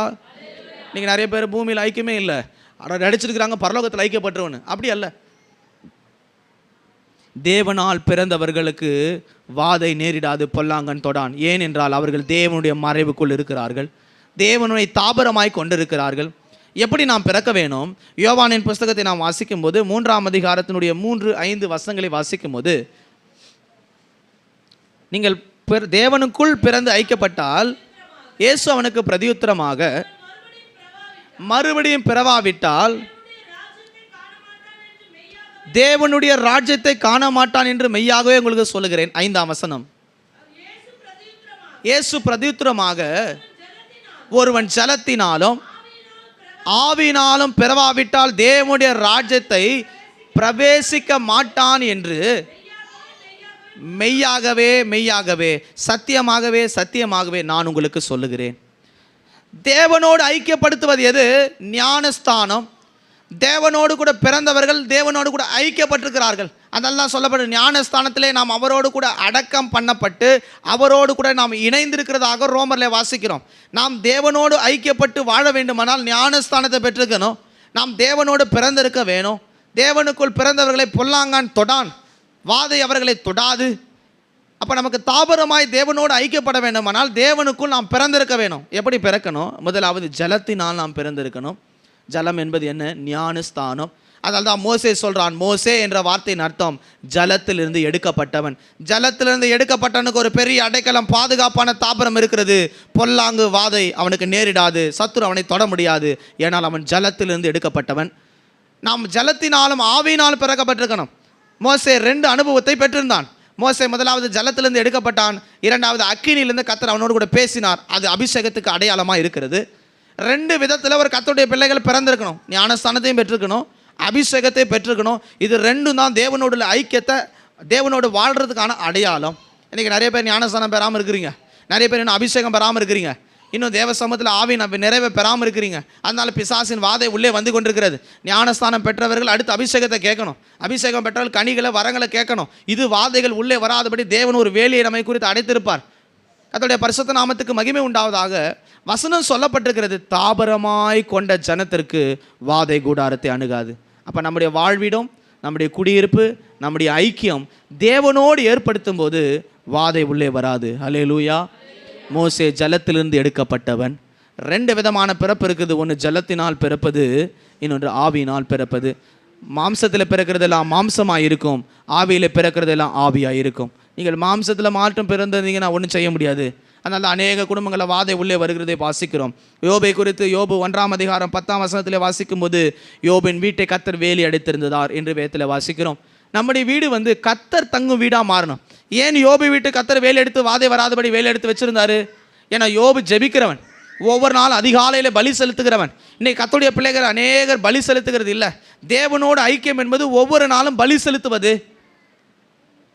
ஒருவேளை என் பிள்ளைங்கள் பாவம் செய்திருப்பார்களோ, என் குமாரர்கள் ஒருவேளை பாவம் செய்திருப்பார்களோ, என் பிள்ளைங்க ஏதாவது தேவனுக்கு விரோதமான காரியம் செய்திருப்பார்களோ, அவன் தேவ சமூகத்திலே ஒவ்வொரு நாளும் பலி செலுத்தி தன் ஜீவியத்தை காத்ததினாலே உள்ளே வாதை வர முடியலை. யோபு 1ஆம் அதிகாரம் 10ஆம் வசனத்தில் சொல்லப்பட்டிருக்கிறது, தேவன் அவன் வீட்டை வேலி அடைத்திருந்தார். தேவன் ஒரு மனுஷனுடைய வீட்டை வேலி அடைக்கும் போது அங்கே உள்ள வாதை வர முடியாது. ஏன்னா அவன் தேவ ஐக்கியத்தில் இருக்கிறான். நாம் எப்போ தேவ சமூகத்தை விட்டு தூரம் போகிறோமோ, தேவனுடைய ஐக்கியத்தை விட்டு தூரம் போகிறோமோ, தன்னிச்சையாக வாழ்வதற்கு விரும்புகிறோமோ, அங்கே பிரச்சனை ஆரம்பிக்கிறது, அங்கே வாதை உள்ளே வருகிறது. கெட்ட குமாரனை பற்றி நம்ம எல்லாம் படிக்கிறோம். அப்பா வீட்டில் இருக்கிற வரைக்கும் பூர்த்தியான சாப்பாடு, அருமையான ஒரு பதவி, அருமையான ஒரு ஜீவியம். ஆனால் அவன் தனித்து போகணும்னு பிரயாசப்பட்ட போது, வெளியே போன போது அவன் வாழ்க்கை நாற்றம் எடுத்த பன்றிகளோடு காணப்பட்டது. இன்றைக்கி அநேகருக்குள்ளே வாதை வர்றதுக்கு காரணம், நாம் தேவ சமூகமாகி அவரோடு கூட வாழ வேண்டியவர்கள் என்று மறந்து போய் உலகத்தோடு ஐக்கியப்படுவதனால தான் உள்ளே வாதைகள் வருகிறது. பிரியமான, எத்தனை காரியத்தில் நம்ம அப்படி இருந்திருக்கணும் கொஞ்சம் சிந்தித்து பாருங்கள். வேத வசனத்தை நாம் பார்க்கும்போது சொல்லப்பட்டிருக்கிறது. உன்னத பாட்டில் வாசிக்கிறோம், நீ மறைவு கட்டப்பட்ட தோட்டமோ முத்தரிக்கப்பட்ட கிணறமா இருக்கிறான் என்று எழுதப்பட்டிருக்கிறது. உன்னத பாட்டின் புஸ்தகம் 4ஆம் அதிகாரத்தினுடைய 12ஆம் வசனத்தை வாசிக்கும் போது, நாம் மறைவு கட்டப்பட்ட தோட்டமாய்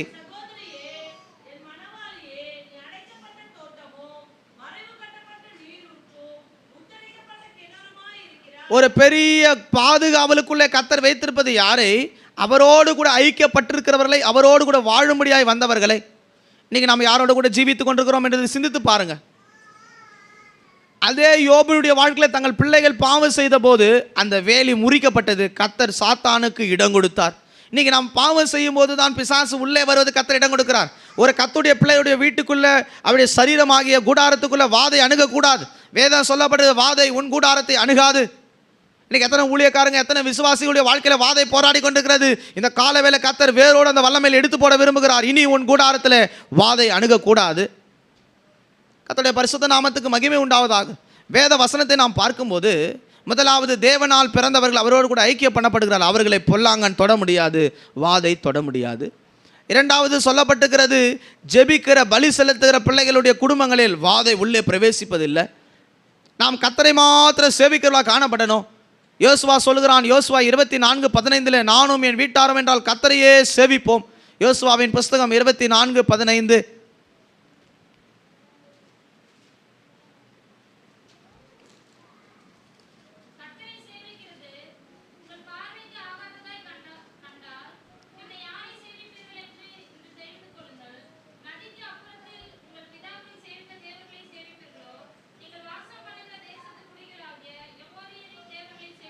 கர்த்தருடைய பரிசுத்த நாமத்துக்கு மகிமை உண்டாகாத. 24ஆம் வசனத்தின் கடைசி பகுதி சொல்லப்பட்டிருக்கிறது, நானும் என் வீட்டாருமோ என்றால் கர்த்தரையே சேவிப்போம்.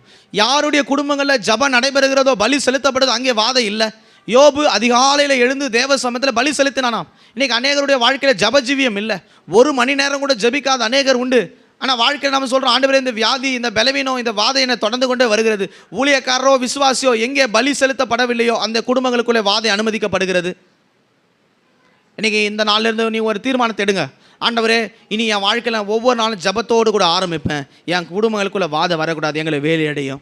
நீங்கள் ஒரு மறைவு கட்டப்பட்டவளாக இருக்கணும், நீங்கள் அடைக்கப்பட்ட தோட்டமாக இருக்கணும், நீங்கள் முத்தரிக்கப்பட்ட ஒரு கிணறமாக இருக்கணும், தேவ சமூகங்களை வேலையடிக்கணும். அப்போ வாதை உள்ளே பிரவேசிப்பதில்லை. கர்த்தருடைய பரிசுத்த நாமத்துக்கு மகிமை உண்டாவதாக.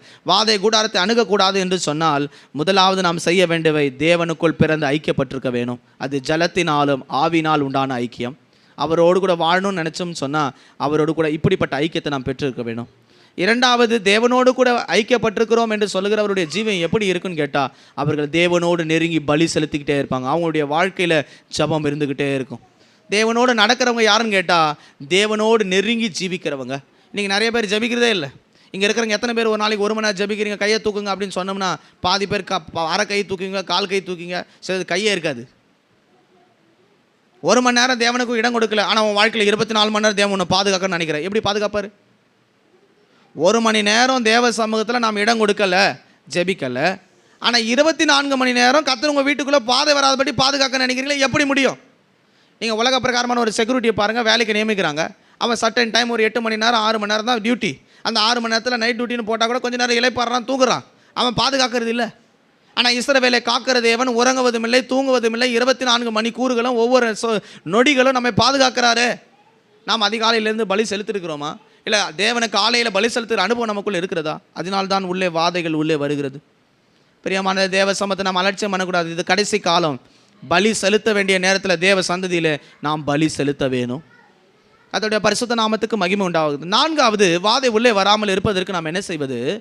யாத்ராமத்தின் புஸ்தகத்தினுடைய 12ஆம் அதிகாரத்தினுடைய 6-7 வசனங்களை வாசிக்கும் போது, 6-7,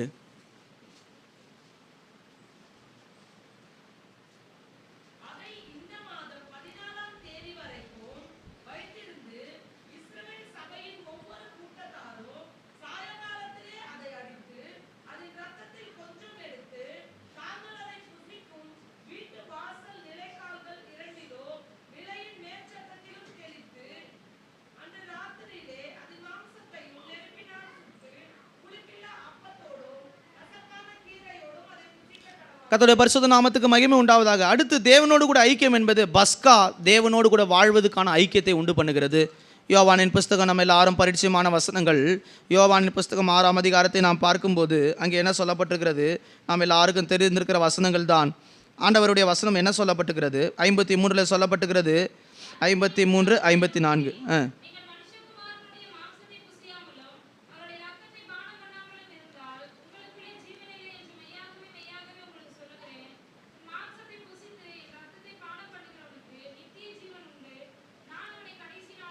கடைசி நாளில் எழுப்புறது மாத்திரமல்ல, இது தேவனோடு வாழ்வதற்கான ஐக்கியத்தை உண்டு. தாபரம் என்பது தேவனுடைய குடியிருப்பு, வாழ்வது. அதனால தான் பாருங்கள், எகிப்து ஜனங்கள் கர்த்தரோடு கூட வாழலை, அவங்களுக்கு கர்த்தருடைய அடையாளம் இல்லை. அவங்களுக்கு 10 வாதை வந்துச்சு. அதே நேரத்தில் இஸ்ரவேல் ஜனங்கள் கர்த்தருடையவர்கள் என்ற அடையாளம் இருந்ததுனால அவர்களுக்கு வாதை வரலை. நாம் தேவ ஜனங்களாக இருந்தால் வாதை நம்முடைய கூடாரத்தை அணுகாது. வசனம் சொல்லப்பட்டிருக்கிறது, தேவனுடைய ஜனங்கள் என்ற ஐக்கியம் எங்கே வருகிறது? அவருடைய சரீரத்திலும் இரத்தத்திலும் உண்டான பஸ்காவிலே நாம் அவரோடு கூட ஐக்கியப்பட்டிருக்கிறோம். யோவானின் புஸ்தகம் 6ஆம் அதிகாரத்தினுடைய 56, 57 வசனங்களை வாசிக்கும் போது, என் மாம்சத்தை புசித்து என் இரத்தத்தை பானம் பண்ணுகிறேன், என்னிலே நிலைத்திருக்கிறான், நானும் அவனிலே நிலைத்திருக்கிறேன். தேவனோடு கூட வாழ்வது, தாவரமாய் கொள்வது என்பது சரீரத்தை இரத்தத்தை எடுப்பதிலே காணப்படுகிறது. இன்னைக்கு இங்கே இருக்கிற எத்தனையோ திருவிருந்தை நம்ம விட்டுருக்கிறோம். நீங்கள் சில பேர் திருவிருந்து எடுக்கிறது இல்லை. அப்போ எப்படி தேவன் உனக்குள்ளே ஆளுகை செய்ய முடியும்? தேவனுடைய ஐக்கியம் எப்படி உங்களுக்குள்ளே வரும்? அதனால் வாதம் வருது. திருவிருந்து எடுக்க வேண்டிய நாட்களில் சுத்திகரித்து கொண்டு இந்த பரிசுத்த அப்பத்தை நாம் புசிக்க வேண்டும். தாவீது சொல்கிறான், இது பரிசுத்த அப்பம், இந்த சரீரம் விலையேற பெற்ற சரீரம், இது புது உடன்படிக்கையின் சரீரமாகிய ரத்தம் எனக்காக சிந்தப்பட்டிருக்கிறது, இதை பரிசுத்தத்தோடு நாம் ஆசரிக்க வேணும். அப்போ வாதை கூடாரத்தை அணுகாது இருக்க வேணுமானால் பஸ்காவை நாம் ஆசரிக்க வேணும். 10 வாதைகளை கர்த்தர் தந்தார். 10வது வாதத்தை தலைப்பிள்ளை சாவு. எகிப்து தேசம் முழுவதும் தலைப்பிள்ளை சாக போகுதுன்னு மோசேக்கு கர்த்தர் சொல்கிறாரு. ஆனால் இஸ்ரவேல் ஜனங்களுக்குள்ள இந்த சங்காரம் வரக்கூடாது, இந்த வாதம் வராமல் நிறுத்தப்படணும், நீ என்ன செய்யணும்? ஆண்டவர் அவனுக்கு சொல்கிறாரு, நீ பஸ்காவை அடித்து இந்த ஜனங்க பஸ்காவை புசிக்க சொல்லு. புசிக்கப்பட்டிருந்த அந்த ரத்தத்தை எடுத்து அவங்களுடைய வாசலின் நிலைக்கால்களில் பூச சொல்லு. வாசல்களின் 2 சட்டங்களிலும் மேலேயும் பூச சொல்லப்பட்டிருக்கிறது. அப்போ நம்ம பஸ்காவை புசித்தால் ஒரு பெரிய பாதுகாவல் உண்டாகிறது. அதுதான் தாபரமான இடம். உங்கள் சரீரத்துக்கு ஒரு பெரிய பாதுகாவல் உண்டாகும், உங்கள் வீடுக்கு ஒரு பெரிய பாதுகாவல் உண்டாகும். வாதை உள்ளே வர முடியாது. இன்றைக்கி எத்தனை பேர் திருவிருந்தை விட்டுருக்கிறீங்க? கம்யூனியனே எடுக்காத ஆட்கள் நம்ம சபையில் எத்தனையோ பேர் இருக்கிறாங்க. எப்படி நீங்கள் அவருக்கூட வாழ்கிறீங்கன்னு சொல்ல முடியும்? நீங்கள் அவருடைய சரித்த ரத்தத்தை எடுக்கலைன்னா வசனம் சொல்லப்படுறது, உங்களில் அவர் நிலைத்தில்லை, நீங்கள் அவருக்குள் நிலைத்தில்லை. நீங்கள் என்ன வேணால் ஜெபம் பண்ணலாம், என்ன வேணால் ஆவில் நிரம்பலாம், ஆனால் இந்த சரீரமும் ரத்தமும் இல்லை, நான் வசனம் சொல்லப்படுது, அவனிடத்தில் என்னிடத்தில் அவனுக்கு பங்கு இல்லை. அவருடைய ராஜ்யத்தில் என்ன இல்லையா? பங்கை கத்த தரமாட்டார். நித்திய ராஜ்யத்தை பெற முடியாது. 6:54, 55 சொல்லப்பட்டு, என் மாம்சத்தை புசித்து என் ரத்தத்தை பானம் பண்ணுகிறவனுக்கு நித்திய ஜீவன் உண்டு, அவனை தான் நான் கடைசி நாள் எழுப்புவேன். அப்போ வாதை உள்ளே வராமல் இருக்க வேண்டும்னால் பஸ்காவை ஆசரிக்க வேணும். அதை எப்படி ஆசரிக்கணும்? பிரசங்கம் பண்ணால் இன்றைக்கி எல்லாம் பிரசங்கம் பண்ணலாம், நான் அதுக்குள்ளே போகலை. ஆனால் பஸ்காவை நாம் ஆசரிக்கணும். அதுதான் வாதை உள்ளே வராமல் எப்படி பாதுகாக்கும். யாத்ராமத்தின் புஸ்தகம் 12ஆம் அதிகாரத்தினுடைய 10ஆம் வசனத்தை நாம் கவனிக்கும் போது 12, 13 வாசிக்கும் போது அந்த ரத்தத்தை எப்படி பூச வேணும் வாசிங்க.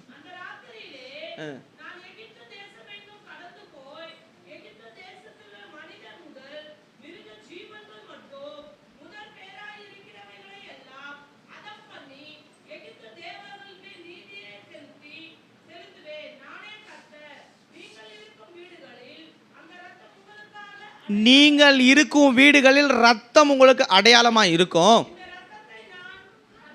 இந்த ரத்தத்தை நான் கண்டு உங்களை கடந்து போவேன்.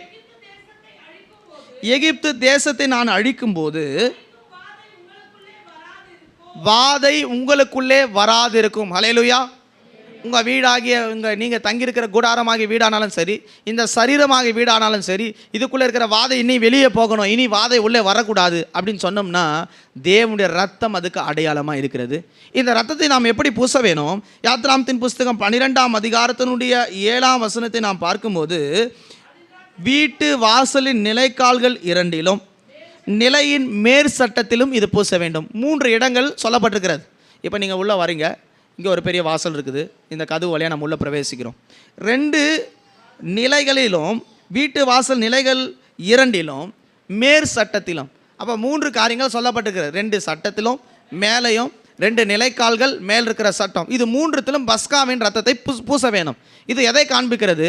ஆவி, ஆத்மா, சரீரம், இது மூன்றும் கிறிஸ்து இயேசுவுக்கு முன்பாக ரத்தத்தினாலே அது சுத்திகரிக்கப்பட்ட தன்மைக்குள்ளே கொண்டு வரப்பட வேண்டும். யார் கல்வார் ரத்தத்துக்குள்ளே வருகிறார்களோ அவருடைய ஆவி, ஆத்மா, சரீரம் தேவனோடு கூட ஐக்கியப்பட்டிருக்கிறது. பொல்லாங்கான் வாதை உள்ளே வரும்போது பார்க்கும், இது கல்வாரி ரத்தத்தினால் கழுவப்பட்ட சரீரம், இதனுடைய ஆவி, ஆத்மா கர்த்தருக்கு சொந்தமானது, இதை நாம் தொடுவதற்கு அனுமதி இல்லை.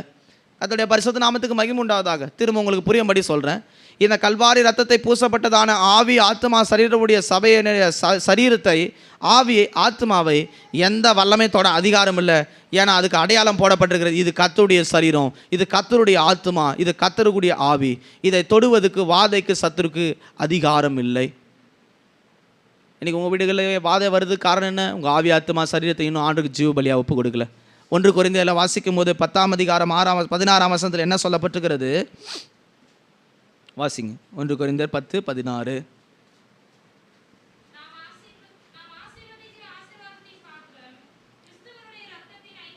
கிறிஸ்துவின் ரத்தத்தினால் உண்டான ஐக்கியம் அல்லவா? கிறிஸ்துவனுடைய சரீரத்தோடு உள்ள ஐக்கியம் அல்லவா? அப்போ தாபரமாய் கொண்டா என்பது தேவனோடு கூட குடியிருப்பது, வாழ்வது, அது எதிலே இருந்து வருகிறதுன்னு கேட்டால் அவருடைய சரீரத்தையும் ரத்தத்தையும் எடுத்து நாம் ஐக்கியப்படுவது. இன்றைக்கி நீங்கள் சரீரத்தையும் ரத்தத்தையும் எடுக்க ஐக்கியப்பட வந்திருக்கிறீங்க. ஆனால் இதுக்கு முன்னாடி நீங்கள் செய்ய வேண்டிய, ஆண்டவரே நான் வாழ்க்கையில் உங்களோட ஐக்கியப்பட்டிருக்கிறேன்னா, என் ஜீவியம் உங்களோட கூட ஐக்கியப்பட்டுக்கிறதா, என் வாழ்க்கையில் எத்தனையோ காரியத்தில் உங்கள்கிட்ட நான் தூரம் போயிருக்கிறேன், இந்த காலவேளை என்னை முற்றிலும் உம்மிடத்தில் அர்ப்பணிக்கிறேன், நான் உம்மோடு கூட ஐக்கியப்பட விரும்புகிறேன். ஆண்டவர், யார் கர்த்தரோடு கூட ஐக்கியமாக இருக்கிறாங்க, யார் கர்த்தருடைய ஜனமாக இருக்கிறாங்களோ அங்கே சங்கார தூதன் உள்ளே பிரவேசிப்பதற்கு அதிகாரம் இல்லை.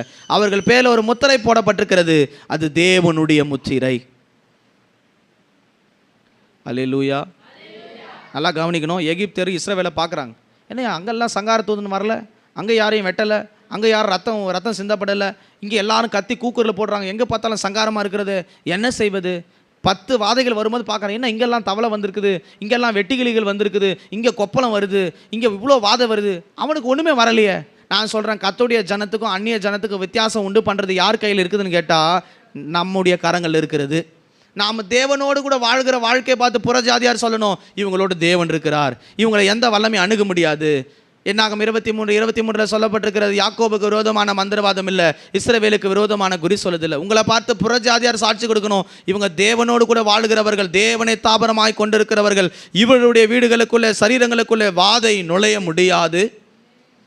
நீங்கள் எத்தனை பேருடைய சரீரங்களுக்குள்ளே வாதை இருக்குது? தேவ சமூகத்தில் என் சரீரம் இனி ஆண்டவருக்கு சொந்தம், என் ஆத்மா ஆண்டவருக்கு சொந்தம், என் ஆவி, ஆத்மா எல்லாம் அவருக்கு சொந்தம். இது அவர் வாழுகிற சரீரமாய், கூடாரமாய் மாற வேணும். யார் ஒருவர் தேவனுடைய கூடாரமாய், ஜனமாய் மாறுகிறார்களோ அங்கே வாதை இல்லை. இஸ்ரேல் ஜனங்கள் 40 வருஷம் வனாந்தரத்தில் எத்தனையோ தடவை முறுமுறுத்து ஆண்டவரை விட்டு எகிப்துக்கு புறப்பட்டு போகும்படி அந்நிய சிந்தையை கொண்டு வந்தபோது கர்த்தர் வாதித்தார்.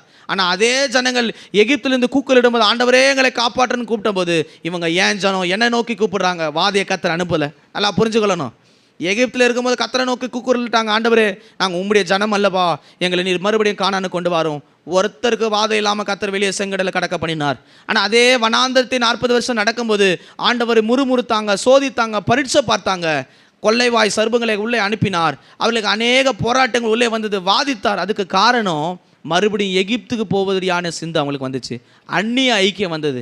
ரட்சிக்கப்பட்ட தேவஜனம், ஞானஸ்தானம் பெற்றவர்கள், அபிஷேகம் பண்ணப்பட்டவர்கள் இந்த சத்தியத்திற்கு, இந்த கானானின் பரலோக பாதைக்கு வந்த பின்பு உலகமும் மாம்சமும் உலகம் சொல்லும், நீ மறுபடியும் பழைய வாழ்க்கைக்கு வான்னு. நம்ம பழைய வாழ்க்கைக்கு திரும்பும்போது இதை விட அதிகமான வாதைகள் உள்ளே வரும். அல்லேலூயா. நம்முடைய வீடுகளில் வாதை வராமல் இருக்கணும்னா வாசல் இருக்கிற 2 நிலைக்கால்களை, மேற் சட்டங்களை கல்வார் ரத்தம் பூசப்பட வேண்டும். நம்முடைய ஆவி, ஆத்மா, சரீரத்தை கிறிஸ்து இயேசுக்குள்ளே ஐக்கியப்படுத்த வேணும். கர்த்தருடைய பரிசுத்த நாமத்துக்கு மகிமை உண்டாகுது. அது ஒரு நித்திய மீட்பை, பாதுகாப்பை நமக்கு தரும். வேத வசனங்களை வாசிக்கும் போது எபிரேயர் புஸ்தகம் 2ஆம் அதிகாரத்தை வாசித்தால் எபிரேயர் 13:20 வாசிங்க. எபிரேயர் 13:20 வேகமாக வாசிங்க.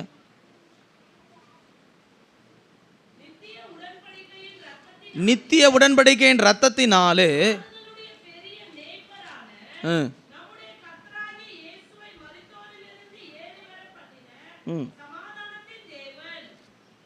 கர்த்தருடைய பரிசுத்த நாமத்துக்கு மகிமை உண்டாவதா. நித்திய உடன்படிக்கையின் ரத்தம். என்ன உடன்படிக்கை? வாதை ஒன்றும் அணுகாமல் பாதுகாத்து கானானாகிய பரலோகத்தை கொண்டு போவேன் என்றதான உடன்படிக்கை கர்த்தர் நமக்கு பண்ணியிருக்கிறார். எபிரேயர் புஸ்தகம் 2ஆம் அதிகாரத்தில் வாசிக்கும் போது பிசாசின் வல்லமைகளை அழிக்கத்தக்கதான ஒரு ரத்தம் கல்வாரியில் சிந்தப்பட்ட ரத்தம் என்று வாசிக்கிறோம். எபிரேயர் புஸ்தகம் 2ஆம் அதிகாரத்தில் வாசிக்கும் போது 13, 14 வசனங்களை வாசித்தால் தெரியும். பிள்ளைகள் மாம்சத்தையும் இரத்தத்தையும் உடையவர்களாக இருக்க அவர்களைப் போல மாம்சத்து இரத்தத்தை உடையவரானார். மரணத்துக்கு அதிகாரியான பிசாசனை தமது மரணத்தினாலே அழிக்கும்படிக்கு என்று எழுதப்பட்டிருக்கிறது. மரண பயத்தில் அடிமைப்பட்ட ஜனத்தை கல்வாரி இரத்தத்தோடு ஐக்கியப்படுத்தி மரணத்தை அவர் ஜெயித்தது போல நாம் ஜெயித்து நித்திய ராஜ்யத்துக்கு போக வேண்டும், இந்த வாதையான இந்த உலகத்தில் வாதைகளை தாண்டி நித்தியத்தை பெற வேண்டும் என்று கல்வாரி இரத்தத்தினாலே நம்மோடு கூட அவர் உடன்படிக்கை பண்ணியிருக்கிறார். கர்த்தருடைய பரிசுத்த நாமத்துக்கு மகிமை உண்டாவதாக. வாதை நம்முடைய கூடாரங்களை அணுகாது. நம்முடைய கூடாரமாகிய சரீரமானாலும் நாம் குடியிருக்கிறதான வீடுகளானாலும் இந்த வாதை உள்ளே வரக்கூடாது. வாதை வருவதற்கான 5 காரணங்களை நான் முதலாவது உங்களுக்கு சொன்னேன். முதலாவது காரணம் என்ன? தேவனுடைய வல்லமை என்னவென்பதை நாம் அறிந்து கொள்ளும்படிக்கு சில வாதைகள் நமக்கு அனுப்பப்படுகிறது. இரண்டாவது, தேவன் ஏன் வாதைகளை கொண்டு வருகிறார்? நாம் செய்கிறதான பாவங்கள், தேவனுக்கு விரோதமான காரியங்கள் உள்ளே வாதைகள் அனுமதிக்க காரணமாகிறது. மூன்றாவது, வாதைகளுக்கான காரணம் என்ன? மாம்சத்தை திருப்திப்படுத்தும்படியான சிந்தை உள்ள ஜீவியம் வரும்போது உள்ளே வாதைகள் அனுமதி கொடுக்கப்படுகிறது. நான்காவது, வாதைக்கான காரணங்கள் என்ன? அந்நிய ஜனமாகிய அந்நிய விக்கிரகத்தாருடைய ஆராதனைகளோடு ஐக்கியப்படுவது வாதைகளை கொண்டு வருகிறது. ஐந்தாவது வாதைக்கு காரணம் பெருமை. இந்த வாதைகளை நாம் ஜெயிக்க வேண்டுமானால் தேவனை நமக்கு தாபரமாக கொள்ள வேணும். மோசே சொல்கிறான், எனக்கு அடைக்கலமாக இருந்த தேவன். நான் இப்படி சொல்லுகிறேன், எனக்கு பாதுகாப்பின் இடமாக இருந்த என் தேவன். அவனை சிறு வயதிலே பிள்ளையாய் பிறக்கும் போது மறிக்க வேண்டியவன் அவனை நாணற்பெட்டியிலே பாதுகாத்தார். அவன் வளர்ந்தபோது பார்வோனாலே கொலை செய்யப்பட வேண்டியன் மீதியான் தேசத்திலே அவனை கர்த்தர் பாதுகாத்தார். நாம் பாதுகாப்பு எங்கே இருக்கிறதுன்னு கேட்டால் தேவனோடு கூட வாழ்வது. ஒரு நாட்கள் தேவனை விட்டு நாம் தூரமாக இருந்தோம். ஆனால் இந்த கடைசி காலங்களில் தேவனோடு குடியிருக்கவும், பரலோகத்திலே தேவனோடு குடியிருக்கவும், பூமியிலும் தேவனோடு குடியிருக்கவும் கர்த்தர் நம்மை அழைத்திருக்கிறார். ஒரு நாளும் தேவனுடைய ஐக்கியத்தை நாம் விட்டுவிடக்கூடாது. நாம் எப்போது தேவனுடைய ஐக்கியத்தை, தேவனுடைய குடியிருப்பை விட்டு விடுகிறோமோ அங்கே வாதை உள்ளே வரும். பிரியமானவர்களே, நம்முடைய வாழ்க்கையில் வாதை வராமல் இருக்க வேணுமானால் நாம் செய்ய வேண்டியது என்ன? முதலாவது நாம் என்ன செய்ய வேணும்? யாத்ராமத்தின் புஸ்தகத்தில் நாம் வாசித்தபடி ஒரு கர்த்தருடைய பிள்ளைகளுடைய வாழ்க்கையில் சட்டத்தின் மேற்சட்டங்களை 2 நிலைக்கால்களிலும் ரத்தம் பூசப்பட வேணும். இது எதை காண்பிக்கிறது? பஸ்காவை காண்பிக்கிறது. திருவிருந்து எடுக்காத கர்த்தருடைய பிள்ளைகள் திருவிருந்து எடுங்க. இது உங்களை வாதை அணுகாதபடி உங்கள் பிள்ளைங்களை, உங்கள் குடும்பத்தை பாதுகாக்கும். கல்வாரி ரத்தம், உடன்படிக்கையின் ரத்தம், சங்காரம் உள்ளே பிரவேசிக்காதபடியான அடையாளம்.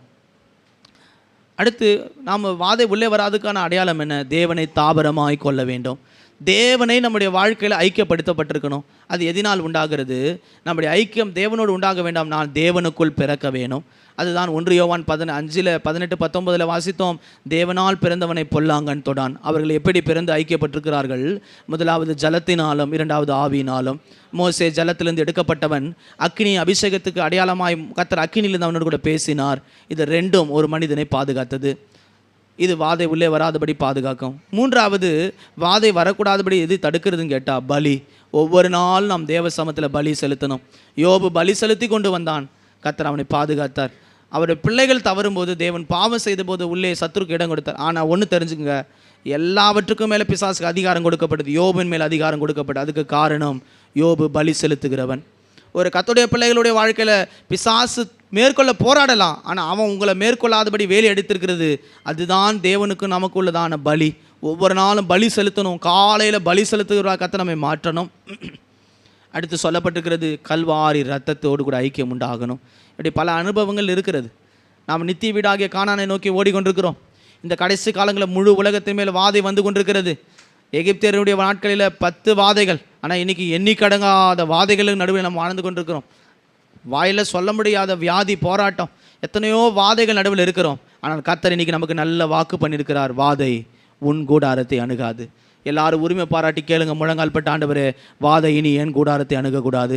என் குடும்பமாகிய, என் குடியிருப்பாகிய கூடாரத்தில் அணுகக்கூடாது. என் சரீரமாகிய கூடாரத்தை அணுகக்கூடாது. ஒருவேளை இந்த 5 காரியத்தில் ஏதோ ஒரு காரியத்தில் நான் தவறி இருக்கலாம். ஆண்டவரே, கிருபையா என்னை மன்னியும் கர்த்தாவே, கிருபையா என்னை மன்னிங்க ஆண்டவரே. இன்றையிலிருந்து நீர் என் தாபரமாய் மாற வேணும். இன்றையிலிருந்து நான் உம்மோடு கூட ஐக்கியப்பட்டு உம்மோடு கூட குடி இருக்கணும். என்னுடைய குடியிருப்பு, பவுல் சொல்கிறார், நம்முடைய குடியிருப்பு அங்கே இருக்கிறது.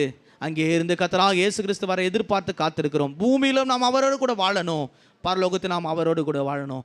பூமியில் கர்த்தரோடு கூட வாழ்கிறவருடைய வாழ்க்கையில் வாதை அனுமதிக்கப்படுகிறது இல்லை, அவங்க கூடாரத்தை அனுமதிக்கிறது இல்லை. கர்த்தர் அவர்களை வேலெடுத்திருக்கிறார்.